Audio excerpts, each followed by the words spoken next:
우리는 지금 사순절을 보내고 있습니다. 사순절은 주님의 십자가, 주님의 고난, 주님의 길을 묵상하며 삶의 이유를 묻는 시간입니다.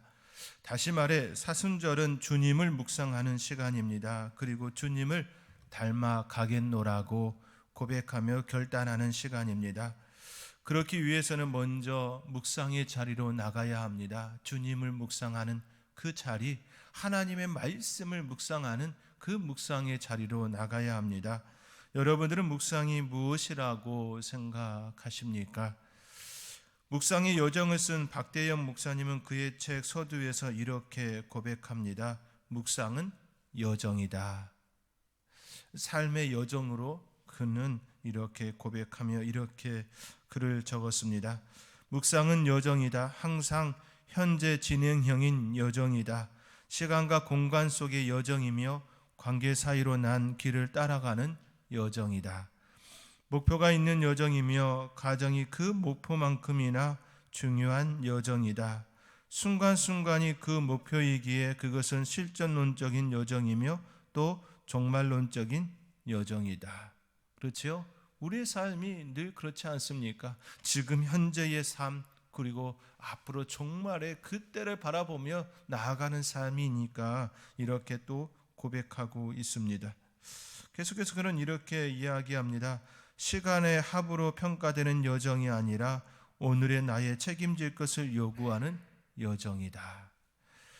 시공간에서 진행되는 여정이기에 크고 작은 일상에서 벌어지는 일들과 우리의 소소한 선택에 따라 결정되는 여정이다. 그렇지요? 하나님 편에 서서 우리의 작은 소소한 선택들이 계속해서 연결되어져 있는 그러한 여정이다라고 이야기하고 있습니다. 엄청 크고 놀라운 일들만 감당하는 그러한 포인트가 아니라 소소한 그 선택에 이어지는 삶의 중요성을 또 우리에게 말하고 있지요. 또한 관계의 여정이기에 나아감이 있고 물러감이 있으며 깊어짐이 있고 얕아짐이 있는 여정이다. 목표가 있는 여정이기에 속도보다는 방향이 중요한 여정이다. 관계의 여정이기에 나 혼자만의 여정이 아니라 함께 가는 여정이다. 그렇지요? 우리의 삶이 혼자만의 여정이 아니라 함께 가는 여정입니다. 그렇지요? 묵상은 여정입니다. 그 여정은 혼자만의 여정이 아닌 성령님과 함께하는 인생길을 가는 여정입니다. 사순절은 바로 그러한 시간입니다. 2000년 전에 우리보다 먼저 그리고 우리를 위해 걸으셨던 주님의 길을 우리의 마음에 담는 여정입니다. 사순절은 늘 우리를 위하여 모든 것을 내어주신 그 주님을 깊이 만나는 그 시간으로 삼는 시간인 것이지요. 박대영 목사님은 또 이렇게 글을 이어갔습니다. 묵상은 소통이다. 관계의 질을 결정하는 것은 소통이다. 나를 이 여정이 부르신 창조주 하나님과 피조물인 나의 소통이다. 그렇죠? 창조주 하나님께서 나를 부르시고 나와 함께 살자라고 부르신 그 분과의 소통이다. 이렇게 고백하지요. 그러면서 또 이렇게 이야기합니다. 왕이신 하나님과 백성인 나, 남편이신 하나님과 신부인 나, 목자이신 하나님과 양인 나. 목자와 양의 관계를 또 이야기합니다. 아버지이신 하나님과 자녀인 나 사이의 묵상이다. 여기에 많은 것들을 담을 수 있을 겁니다. 농부이신 하나님과 그렇죠? 열매 맺는 가지가 내가 되어지는 관계이겠지요. 우리는 우리의 삶의 자리에서 끊임없이 하나님과 나 사이의 관계의 그 사이를 말하면서 소통의 삶으로 나아가야 함을 우리는 늘 기억해야 하는 것이지요. 묵상은 바로 그런 삶의 모습입니다. 묵상은 하나님과 우리 사이의 소통입니다. 창조주 되시고 왕이시고 남편이시고 목자이시고 농부이시고 아버지 되시는 하나님과 우리 사이에 이루어지는 소통입니다. 내 삶의 자리에서 내가 느끼는 그 하나님을 나의 삶의 자리에 날마다 다가오시는 그 주님을 고백할 수 있을 것입니다. 사랑하는 성도 여러분, 지난 한 주간 하나님과 여러분 사이에 어떤 소통을 이루며 살아내셨습니까? 그 하나님과 기쁨의 시간을 나누셨습니까? 먼저 묵상의 자리로 나가지 않으면 결코 우리는 하나님과 소통의 시간, 그 여정, 그 아름다운 여정을 만들 수가 없습니다. 하나님과 먼저 소통이 되지 않으면, 묵상의 자리로 나가지 않으면 묵상이 주는 기쁨, 형통, 축복을 누릴 수가 없습니다. 저와 여러분 가운데 주님과의 소통, 주님과의 그 깊이 있는 만남, 그 묵상의 시간이 충만히 일어나 풍성한 은혜가 저와 여러분 가운데에 날마다 삶의 자리에서 풍성하게 일어나기를 주님의 이름으로 축원드립니다. 오늘은 시편 1편 1절에서 3절의 말씀을 통하여 묵상에 대해 함께 생각해 보고자 합니다. 묵상은 기독교인들에게 상당히 친숙한 용어입니다. 기독교인뿐만 아니라 많은 사람들이 묵상과 명상에 대해 말하지요. 묵상, 명상. 수많은 묵상과 명상 가운데서 우리가 품어야 할 묵상의 길, 묵상의 방법이 또 있습니다. 지도에는 여러 길이 있는 것처럼 묵상에도 여러 길이 있습니다. 여러 방법이 있습니다. 그렇다고 모든 길이 우리가 목표하는 곳으로 연결되어 있지 않는 것처럼 묵상도 마찬가지입니다. 묵상을 올바르게 해야 하는 이유가 여기에 있는 것이지요. 묵상을 제대로 하는 것이 왜 중요합니까? 하나님과 관계에서 성장할 수 있기 때문입니다. 하나님과 바른 관계에서 바르게 하나님께서 원하시는 모습으로 성장할 수 있기 때문에 묵상을 제대로 하는 것이 중요한 것이지요. 잘못된 메시지에 현혹되지 않고 하나님이 원하시는 정도를 바른 길을 갈 수 있기 때문입니다. 우리를 미혹하는 사탄과의 영적 전쟁에서 넘어지지 않고 승리할 수 있기 때문입니다. 우리는 날마다 우리의 삶의 자리에서 영적 전쟁을 치르며 살아갑니다. 사탄은 끊임없이 우리의 삶의 자리에서 우리의 감정을 건드리지요. 분노를 일으키기도 하고 우리로 하여금 실망과 절망 속에 낙심케 하기도 합니다. 또 관계의 끈을 끊임없이 의심시키게 합니다. 부부 사이에, 부모와 자녀 사이에 사탄이 끊임없이 우리를 공격해 와서 영적 성장을 방해하는 요소들로 끊임없이 우리의 삶의 자리를 공격하지요. 직장에서도 또 사업장에서도 끊임없이 사탄은 우리로 하여금 넘어지기를 바라며 공격해 옵니다. 바른 묵상은 하나님과 우리 사이에 일어나는 친밀한 그 묵상의 교제는 이 모든 것들로 하여금 이겨낼 수 있는 힘을 공급해 줍니다. 오늘 본문을 통해 하나님께서 인정하는 그 묵상에 대해 깊이 생각해 볼 수 있는 시간이 저와 여러분 가운데 있어지기를 간절히 소망합니다. 첫째로 묵상은 바른 관계에서 시작되어야 합니다. 시편 1편은 복이 있는 사람이라는 말로 시작합니다. 여기서의 복은 단순히 1차원적인 물질의 복을 의미하지 않습니다. 관계적인 복을 의미합니다. 따라서 복 있는 사람은 먼저 하나님과의 바른 관계에 있을 뿐만 아니라 하나님께 인정받는 사람입니다. 시인은 이 사람을 의인이라고 표현하지요. 복 있는 사람의 핵심적인 특징은 2절의 말씀에서 묘사하는 것처럼 하나님의 말씀을 묵상하는 사람, 하나님의 말씀을 묵상하는 삶의 자리를 가지는 인물입니다. 이를 바르게 제시하기 위해 시인은 먼저 취하지 말아야 할 길을 먼저 안내하고 있습니다. 그것은 바로 악인들의 길을 따르지 않는다, 죄인들의 길에 서지 않는다, 오만한 자의 자리에 앉지 않는다라고 명시하고 있습니다. 시인은 악과 관련하여 점점 강화되는 표현법을 썼습니다. 즉 하나님의 말씀보다 악인의 꾀를 따르면 점점 더 세상에 얽매이게 된다라는 사실을 강화하여 우리에게 이야기하고 있습니다.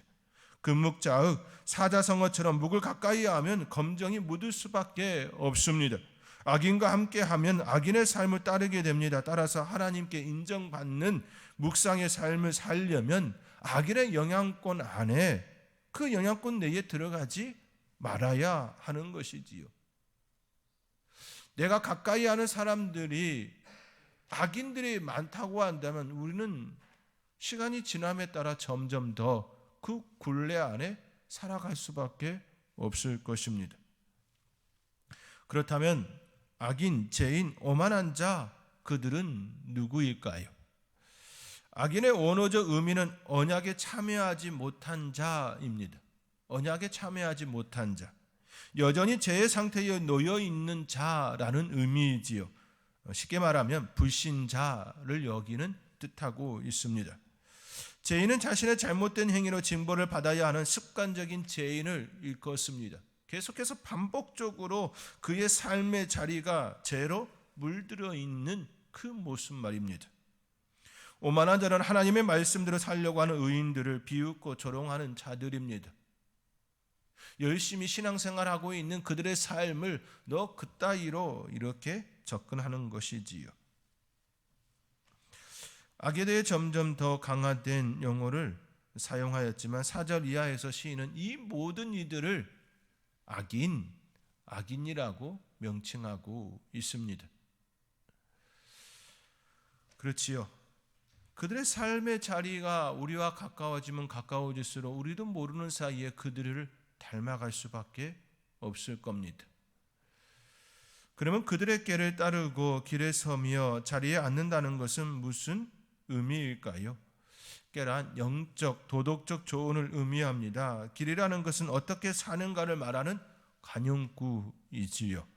자리라는 것은 함께 어울리고 동화되는 것을 나타냅니다. 따라서 깨를 따른다는 것은 그들의 조언과 지침을 따른다는 말이 되고, 길에 선다라고 하는 것은 죄인들의 생활 방식을 생각해 보기 위해 멈춰 서는 것을 의미합니다. 또한 자리에 앉는다는 것은 오만한 자들에 함께 어울려 동화된다라는 뜻입니다. 결국 그들의 생활 방식이 궁금해서 서고 결국 그들의 동화되어져 가는 그 과정이 바로 1절에서 우리에게 가르치고 있는 모습이지요. 그렇지 말아야 한다라는 겁니다. 요약하면 복 있는 사람은 하나님을 믿지 않는 불신자들의 영적 인도를 따르지 않고 그들에게 삶의 지침, 교훈을 구하지 않는다라는 것입니다. 이것이 바로 첫 번째로 하나님께 인정받는 묵상의 삶을 살기 위한 전제 조건입니다. 왜냐하면 불신자들에게 영향을 받고 그들의 지혜를 구하면서 올바른 묵상을 할 수 없기 때문입니다. 하나님과의 바른 관계를 갖기 위하여서는 먼저 가지치기를 해야 하는 것이지요. 겨울에 나무들을 전지 작업을 하는 이유가 여기 있지 않습니까? 이제 봄이 되어지고 여름이 되어지고 가을이 되어져 아름다운 풍성한 열매를, 영적 성장을 이루기 위하여서 겨울에 전지 작업 반드시 해야 하는 것처럼 먼저 우리의 관계를 묻고 있는 것입니다. 사랑하는 성도 여러분, 묵상은 먼저 바른 관계에서 시작되어야 합니다. 그렇게 불신자들의 교훈과 지침을 중심에 둔다면 바른 영적 성장으로 연결될 수 없다라고 우리에게 명시하고 있는 겁니다. 그러므로 성도들은 믿지 않는 사람에게 영적, 도덕적 지침을 구하지 말아야 합니다. 왜냐하면 그것은 위험한 일이 될 수 있기 때문이고, 이런 말을 하면 불신자들도 얼마든지 지혜로운 조언을 할 수 있다라고 생각하는 이들이 있을 것입니다. 물론 그들도 조언을 잘 할 수 있습니다. 그러나 그들의 기준은 하나님의 말씀에 있지 않음을 우리는 먼저 기억해야 합니다. 요즘은 TV나 영화, 강연 등을 통해 믿지 않는 사람들의 삶과 이야기를 많이 전파하고 있습니다. 좋은 것은 잘 취사 선택해야겠지요. 그렇다고 아무 생각 없이 듣기만 해서는 안 됩니다. 생각 없이 그것을 바라보고 있노라면 나도 모르는 사이에 나의 마음이 그들의 생각에 동화될 수 있기 때문입니다. 그러므로 분별력을 가지고 들어야 합니다. 우리는 우리의 삶에서도 매우 중요한 부분입니다. 성경은 우리에게 매우 명확하게 말씀합니다. 복 있는 사람은 악인의 길을 따르지 않는다.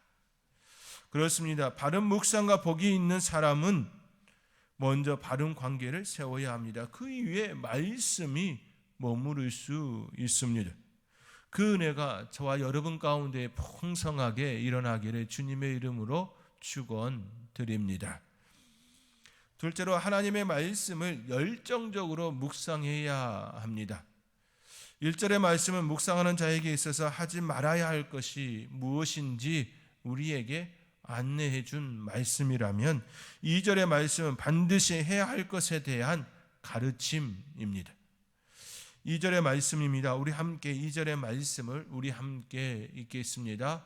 오직 여호와의 율법을 즐거워하여 그의 율법을 주야로 묵상하는도다.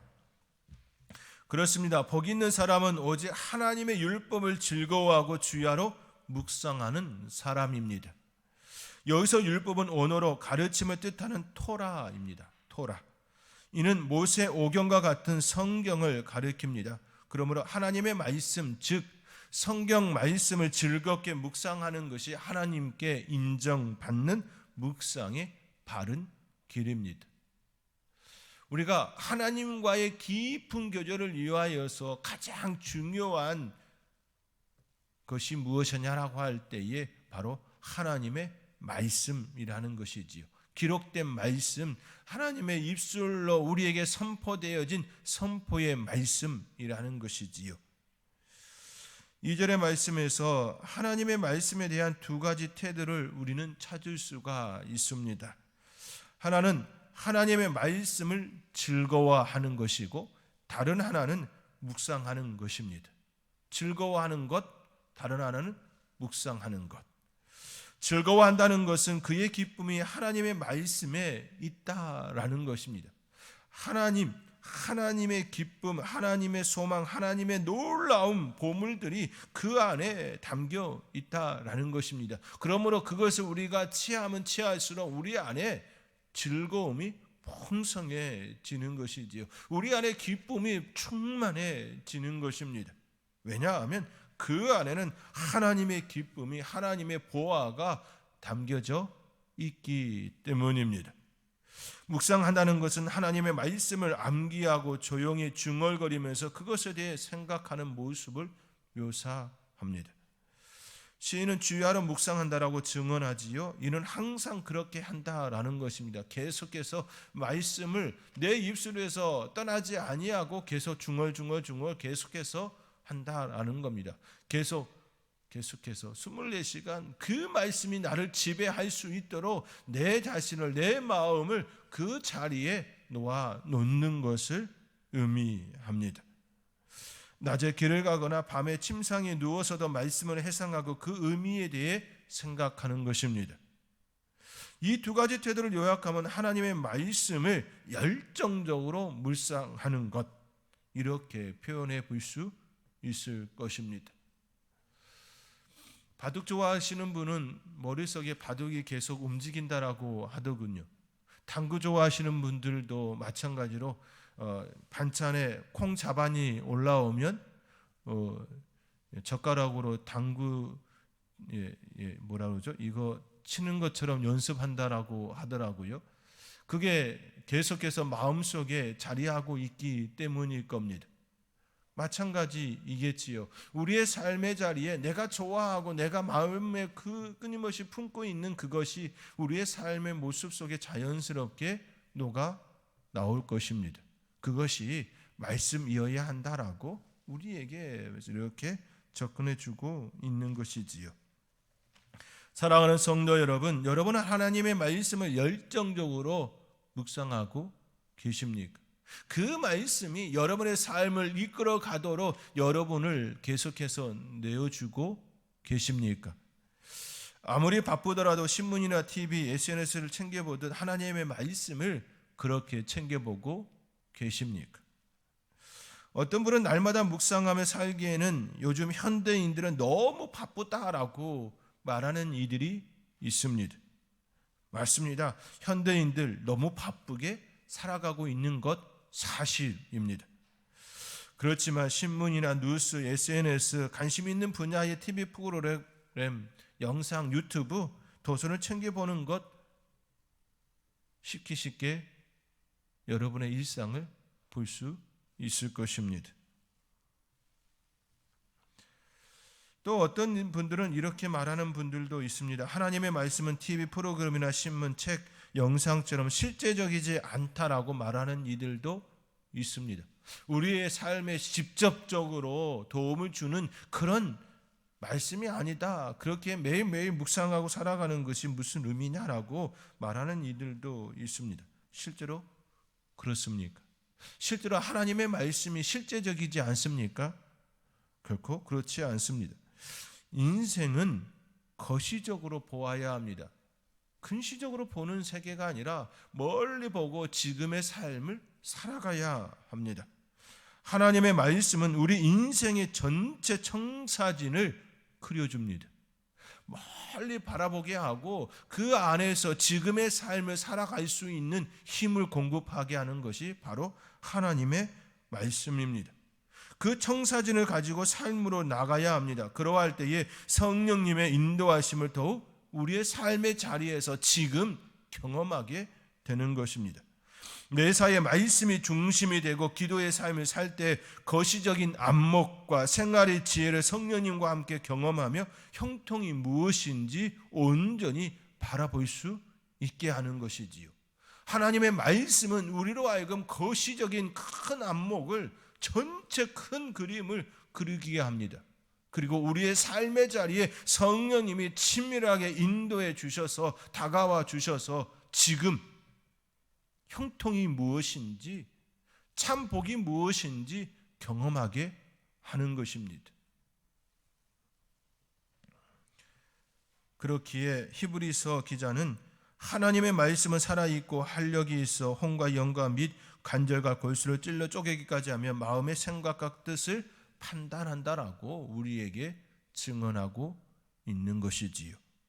이러한 은혜가 말씀 묵상을 통하여 경험하며 매일매일의 삶 가운데 성령님께서 형통의 복, 그 은혜를 온전히 누리며 살아가는 복된 우리 성도님들이 되시기를 주님의 이름으로 축원드립니다. 셋째로 묵상의 유익을 인식해야 합니다. 우리의 마음속에 묵상의 유익, 묵상이 주는 그 축복을 늘 품어야 하지요. 그것을 품지 못하면 결국 결코 쉽게 묵상의 자리로 나가기가 어려울 것입니다. 유익을 생각하면 그 시간을 견딜 수가 있습니다. 농부가 가을에 풍성한 추수를 바라보며 봄과 여름을 견뎌내는 것처럼 말입니다. 3절의 말씀은 말씀을 즐거워하고 그것을 주의하러 묵상하는 자가 누릴 복에 대하여 말씀합니다. 우리 3절의 말씀, 우리 함께 3절의 말씀을 함께 읽겠습니다. 그는 시냇가에 심은 나무가 철을 따라 열매를 맺으며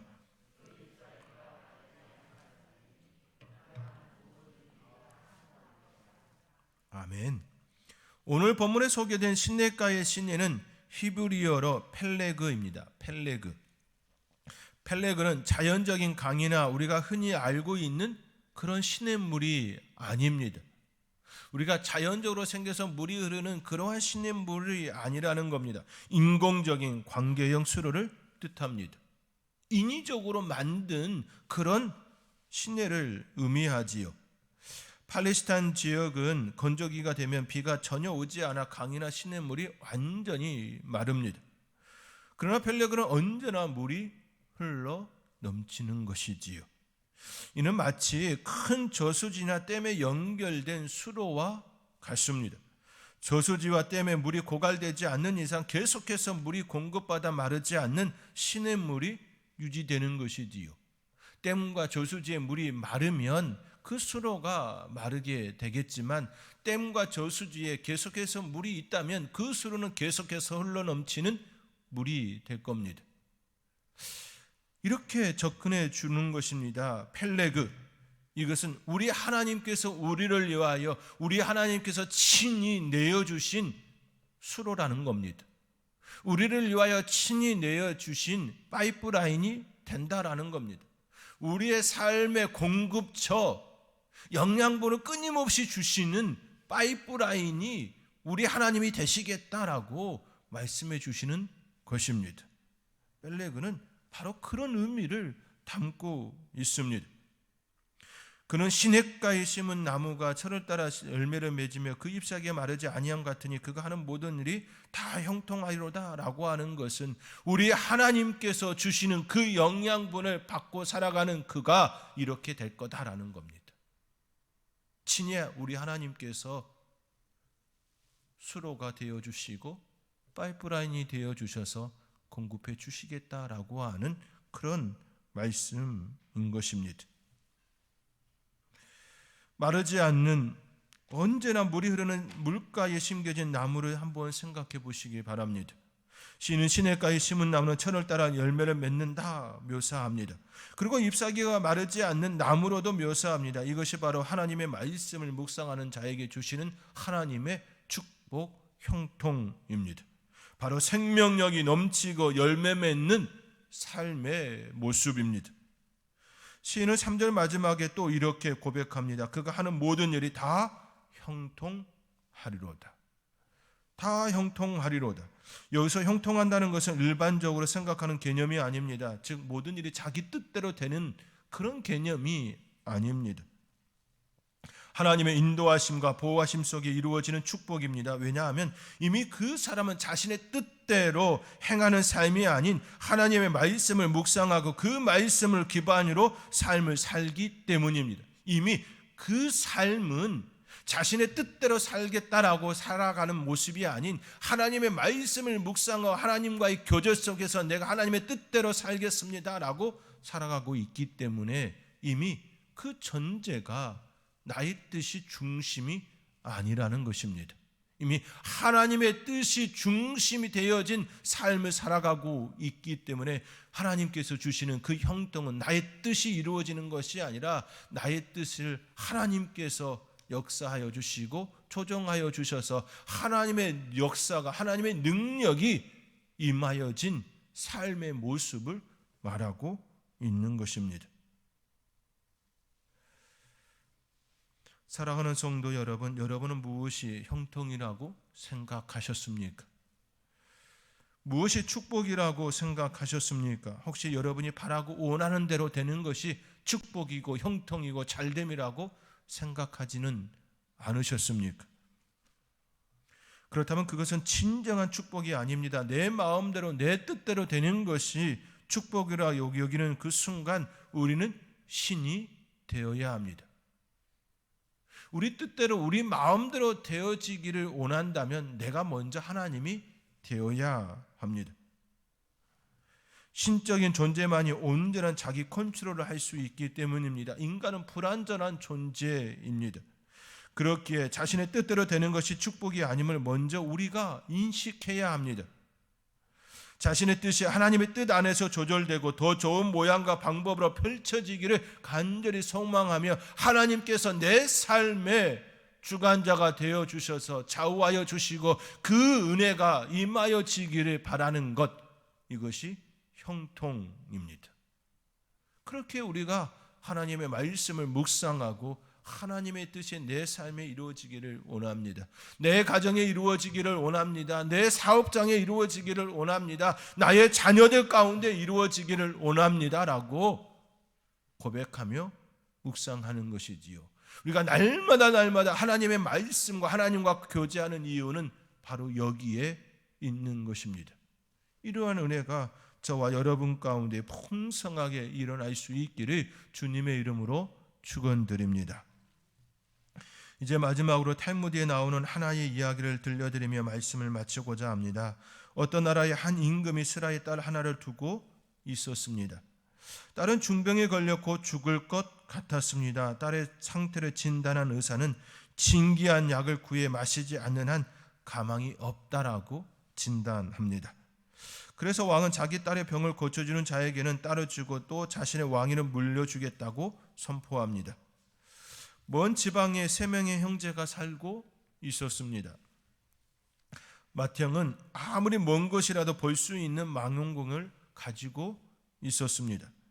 둘째는 어디든 금방 날아갈 수 있는 융단이 있었고, 막내는 무슨 병이든 고칠 수 있는 마법의 사과를 가지고 있었습니다.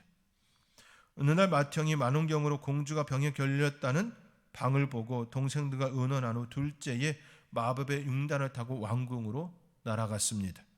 그리고 막내 동생이 공주에게 사과를 먹게 하였습니다. 그러자 공주는 거짓말처럼 병이 빠르게 나아 모두들 대단히 기뻐하였습니다.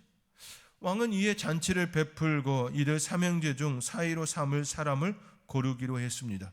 그런데 난처한 일이 일어났습니다. 먼저 첫째 형이 나섰습니다. 내 만원경이 아니었다라면 임금님이 붙인 방도 보지 못했을 겁니다. 그러니 제가 왕의 사익감입니다. 그러자 둘째가 또 나섭니다. 내 융단이 아니었다면 이렇게 빨리 올 수 없었습니다. 만약 늦었다면 공주님은 죽었을 것입니다. 그러니 제가 왕의 사익감입니다. 막내도 빠지지 않았습니다. 내 사과가 아니었다면 공주님은 무슨 약을 먹고 나을 수 있었겠습니까? 그러니 제가 왕의 사익감입니다. 첫째나 둘째나 셋째 모두가 다 맞는 말을 하고 있습니다. 만약 여러분이 임금님이라면 누구를 사이로 삼으시겠습니까? 임금은 막내 동생을 사이로 삼았습니다. 그 이유는 큰형이나 둘째 형은 망원경과 융단을 그대로 가지고 있었지만 막내 동생은 자신이 가지고 있던 사과를 내어주었기 때문입니다. 그에게 더 이상 공주에게 주었기 때문에 자신에게는 아무것도 없었습니다. 그는 공주를 위해 자기가 지니고 있던 가장 귀중한 보물을 바친 것이었습니다. 그렇습니다. 막내 동생은 자신의 소중한 보물을 공주에게 바쳤습니다. 이는 결코 쉽지 않은 결단이었을 것입니다. 우리들도 마찬가지입니다. 소중한 것을 얻기 위해서는 먼저 나에게 있는 것을 온전히 드려야 합니다. 사랑하는 성도 여러분, 하나님께서는 시인을 통해 확실한 형통의 길을 우리에게 보여주셨습니다. 그것은 하나님의 말씀을 즐거워하고 묵상하는 것입니다. 이를 위해서는 먼저 우리 자신의 시간을 내어야 합니다. 막내 동생이 자신의 소중한 것을 드린 것처럼 우리 역시 우리의 소중한 것, 우리의 시간을 드려야 합니다. 즐거워하고 묵상해야 합니다. 우리의 시간을 아까워한다면 하나님의 보물을 결코 얻을 수가 없습니다. 진주 장사처럼 귀한 진주를 발견했을 때 자신의 모든 것을 팔아 값진 진주를 얻는 것처럼 우리의 시간을 들여 하나님의 보물, 하나님께서 주시는 그 형통을 얻어야 하는 것입니다. 사순절 이 시간 하나님의 그 은혜, 그 보물을 온전히 여러분의 것으로 취하기 위하여 여러분의 시간을 내어 묵상하는 축복의 삶이 되어지시기를 주님의 이름으로 축원드립니다. 기도하겠습니다.